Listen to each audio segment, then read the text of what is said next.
Hello guys, what is up? My name is Dylan. Welcome to the Popcorn Podcast. This is episode number 95. Clara's on the couch.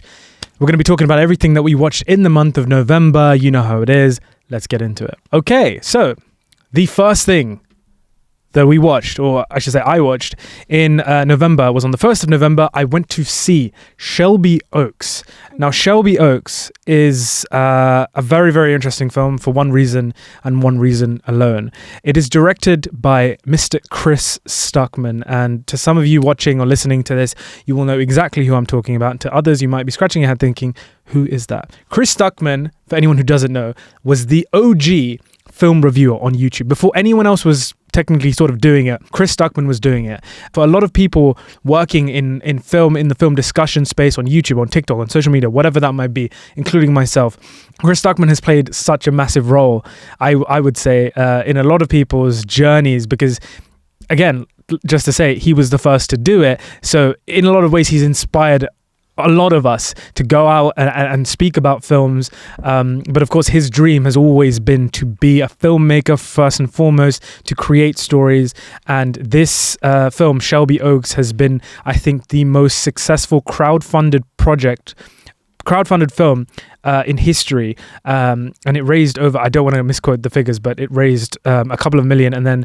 Neon got involved for distribution, and Mike Flanagan produced it. Of course, Mike Flanagan being a huge horror director. And this is Chris Stuckmann's official directorial debut, Shelby Oaks. The first thing I want to say is thank you, Chris Stuckmann. You know, what a journey it's been.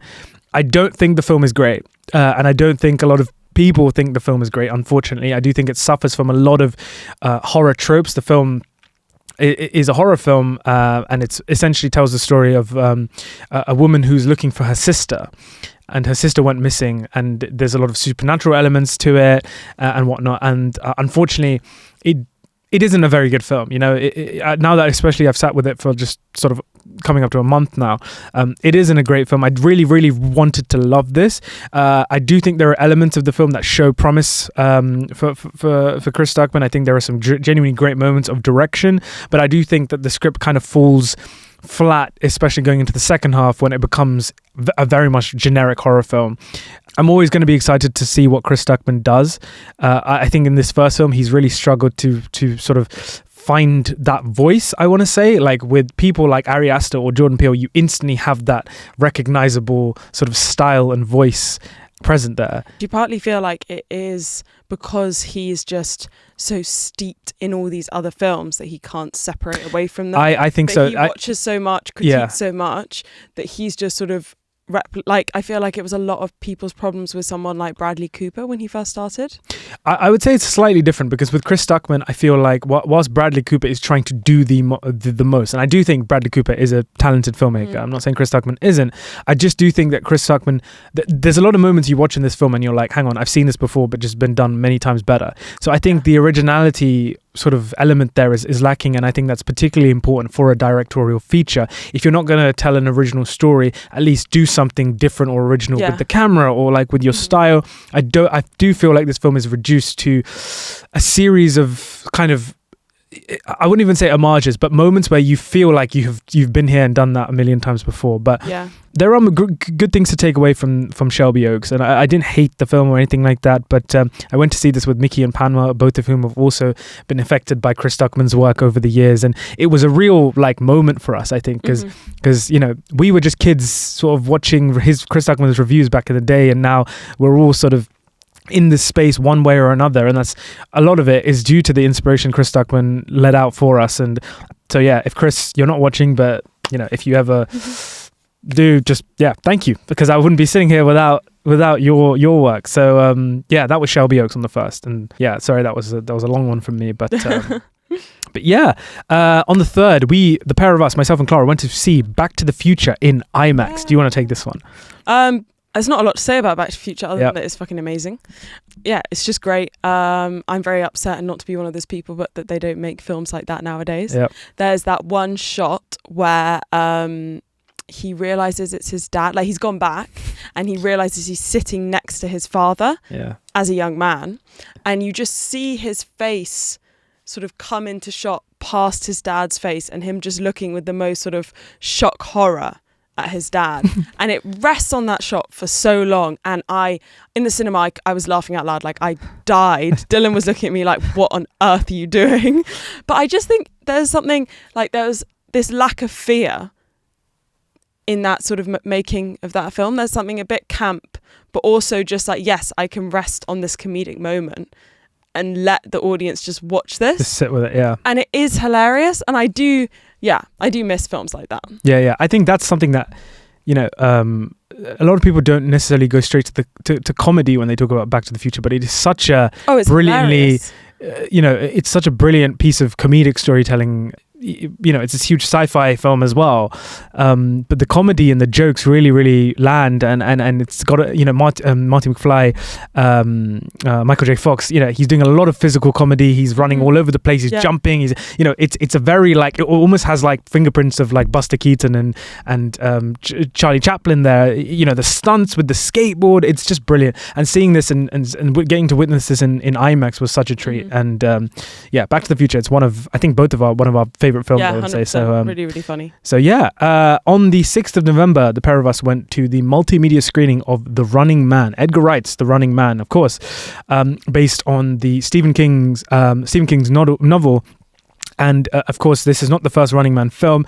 In the 80s, there was the original Running Man starring Arnold Schwarzenegger, which I hadn't seen. I still haven't seen. You haven't seen it either. But of course, very excited going into this one because for one reason and one reason only, for me at least, Edgar Wright, and I love Glenn Powell as well, but Edgar Wright, you know, anytime Edgar Wright brings out a film, you're going to be interested. He's one of the most talented working today. Again, do you want to take this one, Clara? I enjoyed this film. I didn't love this film. I definitely felt like it was different from sort of a run of the mill action film. No pun intended. But it wasn't quite the sort of Edgar Wright that I like. It almost felt like he got a bit lost in the story. There was a bit too much going on at the end that didn't quite make sense. And I think he was trying to do a lot of twists and turns in the story, and it just left viewers feeling a bit lost and a bit taken out of the story, I would say. So although I thought the setup was really fun, I thought Glenn Powell was really good and they were a really good team. I did feel like it definitely lost itself towards the end. I think The Running Man is an unfortunate case because on the one hand, you know, it's helmed by one of the most talented filmmakers. It's got a great cast. It's got Glenn Powell, who is, you know, one of the leading men in Hollywood currently and who is well on his way to being one of those movie stars, I want to say. So it's got all the right ingredients. Unfortunately, it just fell flat for me because although I did enjoy elements of it, I thought, like, you know, it's another sort of huge blockbuster critique on capitalism, I guess. Some elements of it were quite interesting. I thought the way that they sort of showcase kind of media manipulation and the kind of sensationalism of that was quite interesting, especially for a mainstream blockbuster. And it was a lot more, and again, I wasn't familiar with the Running Man story, so, you know, people who have read the book or watched the original film might come to as to no surprise, but it's a lot more politically charged, I want to say, than I expected. I did just go in thinking it was going to be kind of a sort of straightforward action film with the finesse of Edgar Wright, which is kind of what he did with Baby Driver. But this was a lot more. I think it was trying to say a lot more than just be that, no pun intended, run-of-the-mill action flick.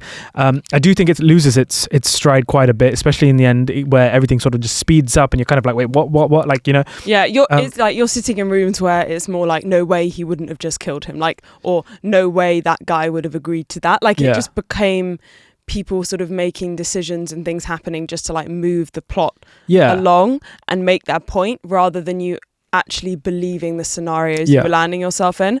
And I do think, especially for this kind of fast-paced film, that's where the audience loses so much believability. Yeah, I think tonally as well, it was a little all over the place. Like, at times it was comedic and times it was like super heavy on the action, and other times it was not preachy but a bit more sort of a lot more serious. And those shifts in the tone, it takes a while to really like adjust to it, especially when they happen so frequently as well. And especially in the last act, there was, you know, it almost descended into a bit of melodrama, I want to say. Oh yeah, 100%. So unfortunately, it kind of fell flat for me. I do think, unfortunately, this is Edgar Wright's weakest film, I want to say personally. Yeah, I agree. Do think that there's still some elements to enjoy here, but The Running Man, unfortunately, is not one of the best for me. So yeah, that was The Running Man.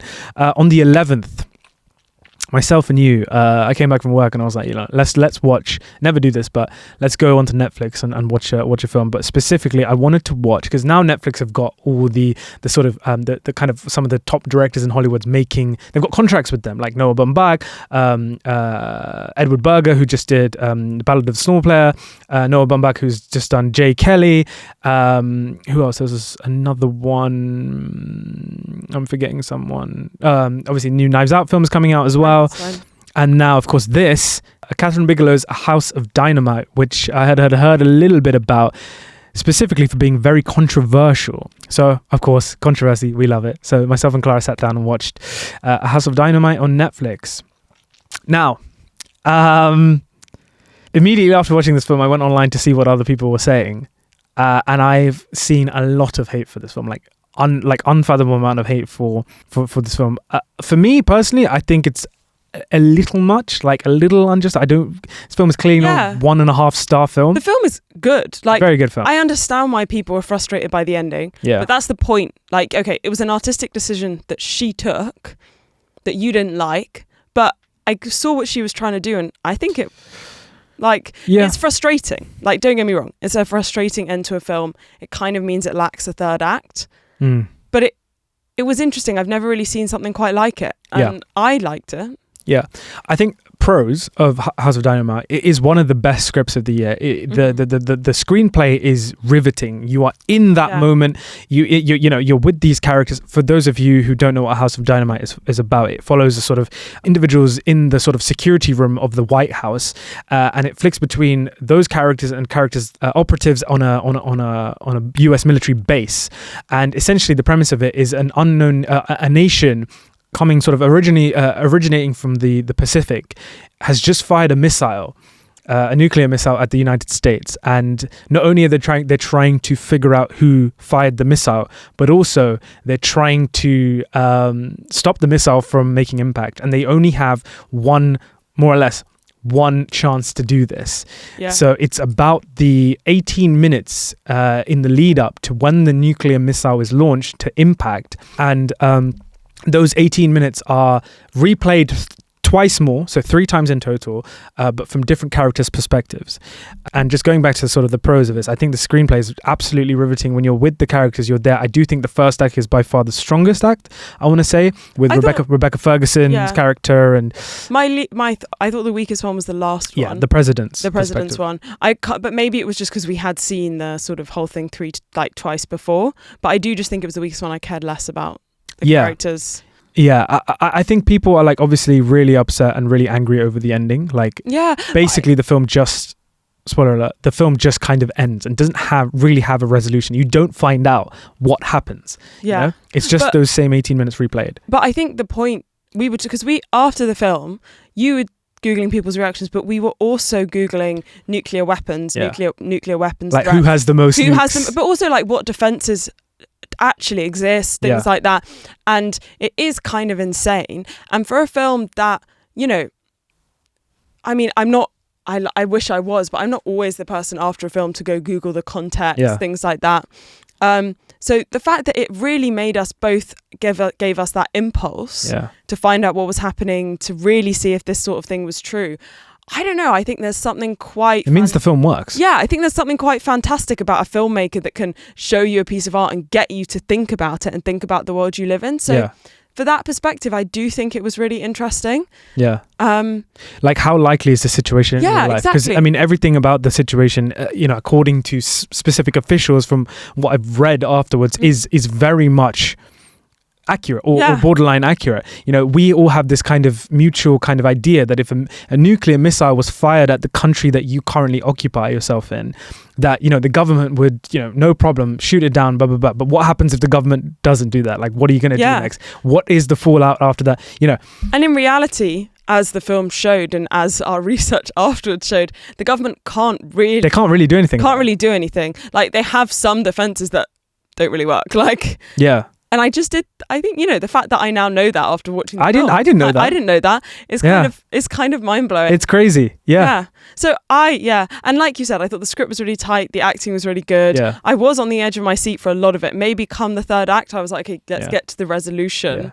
Yeah. And I was kind of more bored watching the president. But I don't know, like, I know people didn't like the ending, but I also think if it had ended, if we'd seen whether or not, spoiler, the nuclear bomb had gone off, if everyone had died, if it hadn't, if it was all a hoax, like, who knows? Like, if we'd seen that, it wouldn't have stayed with me in the same way I wouldn't have Googled it. Like, I just think that leaving it open-ended did really make it stick. Yeah. And I think that is kind of that is brilliant. The lack of the resolution there is what keeps you on the edge of your seat. Yeah. Again, I completely agree with you. I think if you were like, what exactly are people expecting? Like just images of a nuclear bomb hitting Chicago and then finish, or I think the point is it doesn't give you emotional catharsis. And don't get me wrong, when the credits came up, I was like shouting at the screen. We were like, what? We were like, what? How did it end there? Like, I'm not saying that we were just like, oh, this was so insightful. Like, no, we were annoyed, but looking back, I think it did what it intended. That's the thing. I feel like fundamentally where this film succeeds is it doesn't provide that finality to a topic that doesn't have that finality. Why should you provide any sense of answers or any sense of finality to something that is so open-ended? It's so so far. We're so out of control of any of those circumstances. We are genuinely deeply unsafe. And the film leaves you feeling deeply unsafe. Yeah, absolutely. And I do think the last thing I'll say about A House of Dynamite is I do think, like, you're entitled to rate the film or like review the film how you like, that we're doing it right now. But, people who are like really like review bombing the film and like giving it like 1 star or 2 stars, the fact that you're doing that shows that the film worked for you. Overall, but it was this one thing about the ending that like you're just completely discounting the rest of the film. I don't know, man. It's not a 1-star film. And like stuff like and I feel like things like about like main actors not being in the film long enough or that and the other, like, it's not gonna be a run-of-the-mill easy action film with Rebecca Ferguson. It's like, really not killing everyone. Like, no, that's not the film you're watching, so you can't be annoyed at it because it wasn't what you expected. The actors are wasted. What do you know what kind of project is? Do you, like, when the actors sign up to a project like this, they're working with Catherine Bigelow. Catherine Bigelow's films are anything but conventional films. They're very, very realistic, very doubling down on the realism and the kind of handheld nature of it and the fly on the wall kind of conversations and all that kind of filmmaking. So like, it's not a case of like, the actors weren't used enough. And I think like, it wasn't what you expected. Fine, that doesn't mean it's bad. No. Anyways, moving on. On the 13th, I met up with my good friend Chris, who has appeared on the podcast. He's appeared a couple of times on the podcast, but he was in this very second episode of the Popcorn Podcast. We reviewed Ant-Man and the Wasp: Quantumania. Chris is one of my best friends, and we caught up over a film and some dinner. And we went to see Predator: Badlands, and this is a film that was kind of not even on my radar until it was. And the film is directed by Dan Trachtenberg, who did like 12 Cloverfield Lane, and he did Prey, which came out on Disney Plus sort of during the COVID era. Prey being one of the best Predator films, for sure. And he kind of revitalized the franchise a little bit with that film. He very much captured the essence of the original Predator film and that kind of fight or flight sort of feeling. And here in Predator Badlands, he does something completely different. He completely flips the Predator formula on its head and makes the predator or a predator the main protagonist of this story. Usually they're the hunters, they're the antagonists, and you follow characters who are trying to evade certain death. But here you're actually with a predator the entire way through. You learn this person, the story of this person. It's got Elle Fanning as well, is brilliant. So is Elle Fanning the predator? No, Elle Fanning plays this kind of AI. No, not AI. Elle Fanning kind of plays this sort of artificial humanoid character who's been like severed, and she's like on the backpack of this predator. So she's like kind of like the friend on the back, but she's also super intelligent, and she has her own sort of arc as well. It's really, really cool. And we had such a blast with this film. I think the film was shot for around $100 million, and everything feels so kind of expansive, and they really put all the money on the on the screen for you to say. I really wish that they upped this kind of saturation, the colors a bit more. I feel like it felt like a little bit gray. Although that myself and Chris had a really good time with the film, like such a fun film to sit through. I do think the problem with these kind of films is, even though they're very good, they don't quite leave the lasting emotional impact for me. It's like the story is very like, kind of, it is what it is kind of thing. Yeah, it's not like trying to be this next thing. It is just a very good sort of tight script that works for an action film, and that is that. And you can go to cinema, you can have a good time with it. It's not going to leave me thinking that much afterwards. But overall, I had such a blast. Those films, that's like, you know. And Dan Trachtenberg, man, this guy has the sauce. This is 3 out of 3. I haven't seen. So he's done 3 Predator films. Now he's done Prey, which was brilliant. He's done an animated Predator film on Disney Plus called Killer of Killers. Maybe we should. Which I haven't seen it, and I'm looking forward to it. And now he's done Predator Badlands, and I've heard now it's 3 for 3. He's just somehow like revitalized the franchise. This guy single-handedly. So like, yeah, brilliant work. On the 14th, we went to a screening, Gaza, Doctors Under Attack. Yes, do you want to talk about this?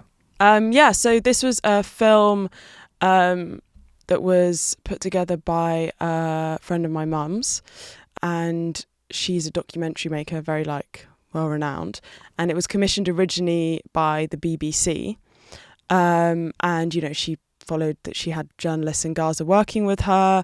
You know, she travelled to Israel and the West Bank to interview, you know, part of the Israeli forces as well as people on the West Bank, collected, you know, lots of information with big bodies internationally and things, basically about how doctors and hospitals specifically in Gaza are being targeted, which is against the, you know, UN conventions on like the rules of war and human rights, and, you know, it's illegal to do this internationally. Like, it's just awful. You can't, you know, if you know someone's a doctor or someone's a hospital, you can't specifically target it.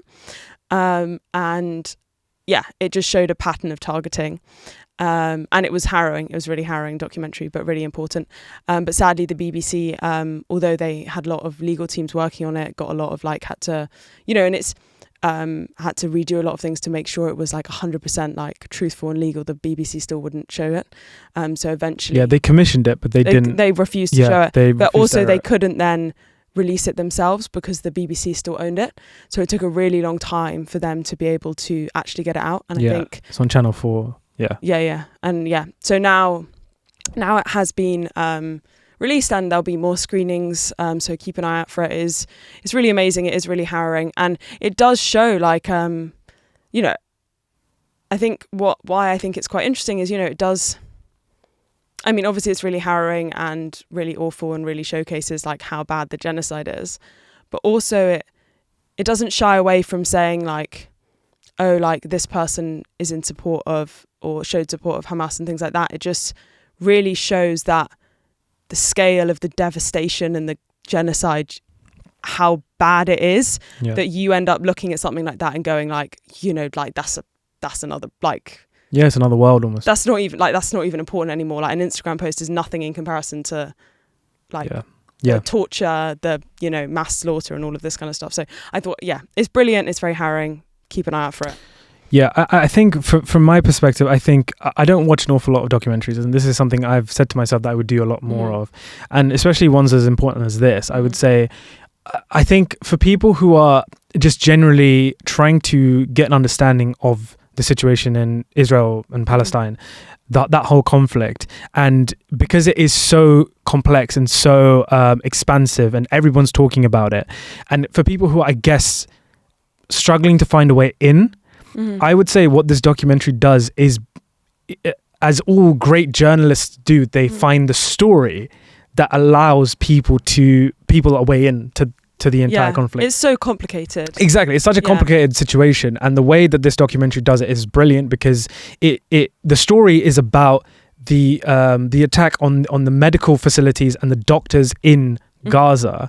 So you follow the stories of these doctors and the ones who are basically being targeted, and that's how the story is built and told, and it's specifically about this strategic targeting amongst this entire conflict that I think the documentary always retains and never loses sight of. Oh yeah. So I think as a documentary, it's brilliant. Like as a piece of storytelling, it's brilliant. And obviously, you know, it's a devastating piece to sit through. Watch this on a Friday night, and you know. But we went. I invite Dylan too. Yeah, we go to. I take Clara to Back to the Future. You take us to.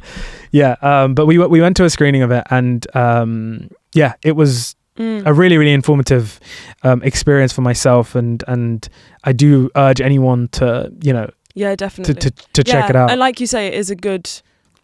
Yeah, it gives you a good balanced way in, so you can see what's really happening on the ground, I think is what I would say. Yeah. Yeah.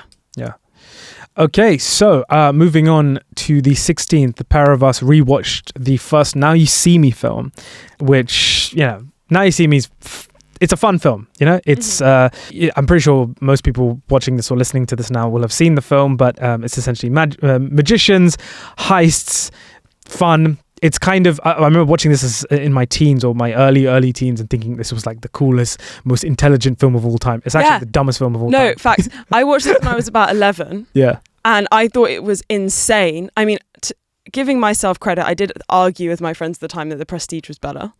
But this is the thing. I've seen so many people compare this film to The Prestige. It's nothing like it. Nothing like The Prestige. It's nothing like it. But they were all like, because I'd made them watch The Prestige like earlier. Sure. And they were all going like, this is so much better. No, it's not. Anyway, dumb 11-year-olds, whatever. Also, The Prestige isn't a film about magic as well. This is what I think that people are misconstruing a little bit. Yes, there is elements of. I don't think it's actually about the magic. I think it's a film fundamentally about obsession. That's what I think it is. Oh, it's definitely about obsession, but in the realm of magic. Yeah, but when people compare it to Now You See Me, I'm like, no, Now You See Me is just like the most cookie cutter 2D. Whodunit kind of. Yeah, but it's like magic is like it sort of just uses magic like it's a superpower. That's what the tackling. That's what people think of when they're like, oh my god, we're going to go watch a film about magic. But The Prestige is yes, there is the whole mystery behind the accent stuff, but like. I don't think like on the magic scale, these two films are even comparable. They don't focus on any way the same thing. Yeah, no, they're not the same. Like obviously they're not the same, but I was actually going to say I prefer the way the magic is done anyway in The Prestige. Yeah. Because it's like real magic. Yeah. And when he does a trick that by Now You See Me standards is so boring, where he like walks between two doors, like... You know, it's more like illusions. Yeah, no, but like by Now You See Me standards, that's like the most boring trick. That's like a small thing in their opening. Do you know what I mean? They wouldn't even bother to explain. But The Prestige does it in a way that you feel so grounded and in the real world, and it's so with the craft of it. With the craft of it, that you know he does that, and you're like, wow. Whereas in Now You See Me, it becomes like, oh yeah, throwing cards. Yeah. It just feels CGI. It feels superhero. I've like, okay, sure, you can like. Do anything, like whatever. I know there might be some people watching who love Now You See Me. Yeah. You know, everybody have... The first one's fun. The first one is definitely a lot of fun. I do actually enjoy watching that film. It's cool, it's fun. And Mark Ruffalo is called Dylan in the film, and there's not enough characters in film called Dylan. So guys, Hollywood, please fix it. Up next, we watch Now You See Me, Now You Don't, number 2. I don't remember this film being this bad. Sorry. That's bad. Sorry. There's the one scene that everybody talks about, which is the kind of the card scene, you know, when they're going through security and they're getting searched and they're like passing the card. Oh, that was so long. No, that's a brilliant scene. I'm just saying. I'm not on her side. That's a brilliant scene. That scene when and they're all getting searched and it goes on for so long and it's so dumb because you're like, well, if you just had stopped throwing the cards at each other, the security guards would have actually just stopped searching you. No, they wouldn't. They were all getting screened and searched like simultaneously almost, and that's why they practiced the move beforehand.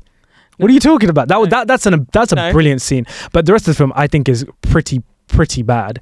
It's directed by John M. Chu, who's a director we'll come back to very shortly because we watched some more of his films. But yeah, really didn't love this. They, you know, apparently the first one didn't have enough magic, so they went and got Harry Potter for this one. So it's just so like, not a fan of Now You See Me, Now You Don't. But Now You See Me 3. Oh, why have I said that? Why have I said Now You See Me, Now You Don't? When Now You See Me, Now You Don't is the third film. Sorry, I was just referring to Now You See Me 2. My bad. We then went to watch Now You See Me, Now You Don't, which is the third film. Apologies. So the Horsemen have somewhat returned after, I don't know how long it's been, but and with some new blood. I feel like this film is kind of trying to be a little bit of the Top Gun Maverick of the Now You See Me films, having the older generation. They can't get those old actors to agree to shoot these anymore. They're getting their next young three interact with the younger generation. I kind of had a lot of fun with this film. I don't think it's a great film. Some fun, cool elements to it. I loved Rosamund Pike in this film. Oh, she was hilarious. Absolutely brilliant. Was so funny. She does a South African accent the entire way through. And I'm not even South African, so I don't know why I'm commenting, but for me, like, everything just worked with her character. I think it's because she committed 100% to doing that over-the-top kind of villain in that accent. I think she was just brilliant. You know? I think she's an extremely funny actress. Yeah, she's brilliant. As well, she has great comedic timing. Like, I thought she was so much fun. Really, really good. It's easily the best part about this film. Oh, 100%, yeah. But as for the kind of Now You See Me franchise, where it is now, sure, like I'm not going to be like, oh my God, this is Now You See Me film coming out. But I will always watch them just because they are a bit of like dumb fun and a lot of people's guilty pleasures. Nice Friday night. Yeah. Matty, if you're watching this, please don't take our comments personally. We love you, bro. Anyways, moving on. We rewatched Wicked Part 1. John M. Chu's Wicked Part 1, which we somewhat discussed because we reviewed last week. We reviewed Wicked for Good. So if you want our full thoughts on those films, you can go and check out that video and that podcast episode. But just to summarize, to sort of end off this episode, Wicked Part 1 is a film that I still really enjoy. Lost a little bit of the magic for me, I want to say. You didn't like it as much as well? Yeah, I didn't like it as much. It's better than Wicked for Good in my opinion, but I didn't love it. Again, like we mentioned before, but just it looks very flat. And I just wasn't as enthralled by it. Captivated in the second watch. And for Good as well, I even now, like, thinking about it, I'm just like, it's kind of really forgettable at this point. Yeah, you know? Like, it was an all over the place story, very drawn out, like, bit inconsequential. Yeah, and again, like, yeah, and I want to say, like, I know a lot of Wicked fans or people who are fans of the stage musical and who know the story inside out, who are just like, well, that's kind of just what happens, So that wasn't my impression of but it's like, as someone who wasn't familiar with the story, hasn't seen the musical, I'm purely just talking about it from how I experienced it watching for the first time watching a film for the first time. It's how I'm always gonna sort of come at it from, and for me, it just didn't land. It didn't provide me with that catharsis that the first film did. The first film, those two films, they peaked at Defying Gravity. That sequence still gets me. I think that's a brilliant sequence. No matter how many times it's been memed and whatnot, I do think fundamentally what makes these two films, especially the first, such like dynamite the first film, is Cynthia Erivo and Ariana Grande. They are very. If the films didn't have those two, I don't know where we would have been. No, not at all. So that was everything that we watched in the month of November, guys. Do let us know what you managed to watch, as well as any thoughts you have on those films that we've discussed. Thanks, Clara, for joining me on the couch. We enter into the final month, December, and a lot of exciting content coming you guys' way. Stranger Things, we've got Avatar around the corner as well. Our December monthly wrap-up, of course. The epic season finale is on the horizon. We've got very, very exciting guests planned and lined up for that, as well as some episodes that I've got planned with Mickey and Panma, some potential film debate here and there. So stay tuned, guys. It's going to be an exciting end to 2025. Can't wait to have you with us. But for now, thank you so much for watching. Thank you for listening. And we will catch you very soon in the next episode of the Popcorn Podcast. Cheers.